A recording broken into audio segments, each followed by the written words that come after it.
Kinumpirma ng Quezon City Police District na natagpuang walang buhay ang ex-boyfriend ng pumanaw na freelance model at BMX actress na si Gina Lima, sa parehong bahay kung saan una nang nasawi ang aktres. Si Ivan Cesar Ronquillo, ang siya pang nagsugod sa aktres sa ospital nang matagpuan itong wala ng buhay sa isang condominium unit sa Quezon City noong 16 ng Nobyembre. Ayon sa ulat ng TV Patrol noong 18 ng Nobyembre, sinabi na ang dating nobyo ang nakapansin na tila hindi na humihinga ang aktres, dahilan upang agad niya itong dalhin sa ospital. Ngunit pagdating doon, idineklara na itong dead on arrival. Ayon sa inisyal na ulat, nakaranas ang aktres ng cardiorespiratory distress. Sa inisyal na imbestigasyon ng mga pulis sa condo unit, walang nakitang palatandaan ng anumang pakikipagbuno o struggle mula sa biktima.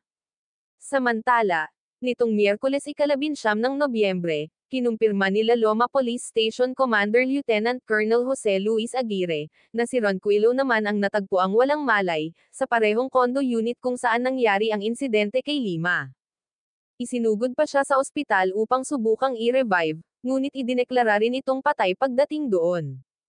May kumakalat ding ilang ulat na umano'y kinitil ni Ronquillo ang sariling buhay, na posibleng kaugnay pa rin sa nangyari kay Lima. Makikita sa latest Facebook post ni Ronquillo ang ilang mga kuhang video na magkasama sila ni Lima, at isang video clip kung saan makikitang umiiyak siya habang nakahiga ang aktres. Habang hinihintay ang resulta ng pinal na autopsy ni Gina, nagpapatuloy din ang masusing imbestigasyon sa biglaang pagkamatay ni Ronquillo.